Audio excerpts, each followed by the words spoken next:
Hello అండి, అందరికీ నమస్కారం. Welcome to lucky వైషీ 21. ఈరోజు రొయ్యలు చింత చిగురు కర్రీ ఎలా చేయాలో నేను మీకు చెప్తాను. చింత చిగురు దొరికే సీజన్ కాబట్టి తప్పకుండా అందరూ ఒకసారి ట్రై చేయండి. పుల్ల పుల్లగా కారంగా భలే ఉంటుంది కర్రీ. సో లేట్ చేయకుండా రెసిపీలోకి వెళ్ళిపోదాం. ముందుగా రొయ్యల్ని శుభ్రంగా కడుక్కొని ఒక కళాయి పెట్టి అందులో కొంచెం ఆయిల్ పోసుకొని రొయ్యల్ని వేయించుకోవాలండి. ఇక్కడ నేను 1/2 కేజీ రొయ్యల దాకా తీసుకున్నాను.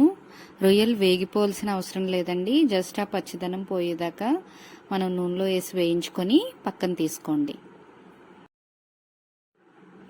ఇప్పుడు అదే కళాయిలో సన్నగా తరిగిన ఉల్లిపాయ పచ్చిమిర్చి వేసి కొంచెం ఉప్పు వేసి మూత పెట్టుకున్నట్లయితే ఉల్లిపాయలు బాగా మగ్గి గోల్డెన్ బ్రౌన్ కలర్లోకి వస్తాయండి.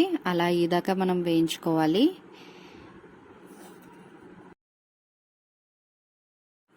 ఇప్పుడు ఉడికించి పక్కన పెట్టుకున్న రొయ్యల్ని ఇందులో వేసేసి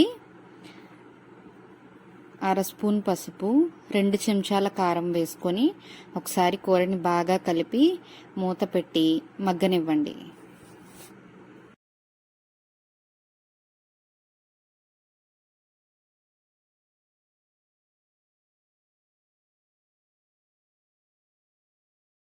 రెండు నిమిషాల తర్వాత రొయ్యలకి పసుపు కారం బాగా పడుతుందండి. ఇప్పుడు కూరను ఒకసారి కలుపుకొని ఇందులో 1 గ్లాస్ దాకా వాటర్ యాడ్ చేసి మూత పెట్టి రొయ్యల్ని బాగా ఉడకనివ్వండి. ఈలోపు చింత చిగురు చేసుకుందామండి. దీనికోసం చిగురుని బాగు చేసి ఒకసారి శుభ్రంగా కడిగి ఆరబెట్టండి. తర్వాత కొంచెం చిగురు తీసుకొని 2 చేతుల మధ్యన పెట్టి వీడియోలో చూపిస్తున్నట్లుగా చేస్తే అది చిన్న చిన్న ముక్కల కింద కట్ అయ్యి వస్తుందండి. మనకి వీడియోలో చూపిస్తున్న విధంగా చిగురునంతా చేసుకొని పక్కన పెట్టుకోండి.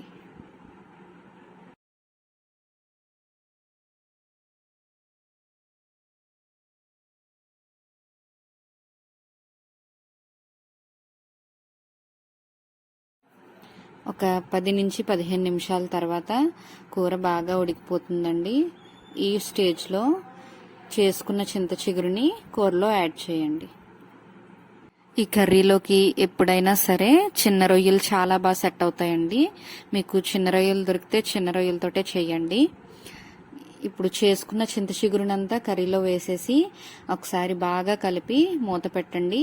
చింత చిగురు రొయ్యలు బాగా ఉడికితే ఆ చింత చిగురు నుంచి వచ్చే పులుపు కూరలోకి బాగా దిగి మంచి టేస్ట్ వస్తుంది. ఒకసారి బాగా కలుపుకొని మూత పెట్టేసి ఒక 10 నుంచి 15 నిమిషాల దాకా ఉడకనివ్వండి.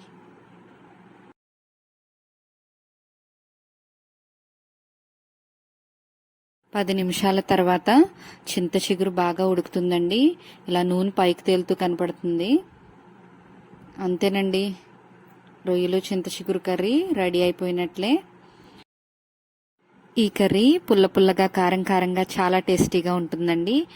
తప్పకుండా ఈ సీజన్లో మీరు ఈ కర్రీ ట్రై చేసి మీకు ఎలా కుదిరిందో కమెంట్ సెక్షన్లో నాతో షేర్ చేసుకోవడం మర్చిపోకండి. వీడియో నచ్చినట్లయితే లైక్ చేయండి, షేర్ చేయండి, సబ్స్క్రైబ్ చేయండి.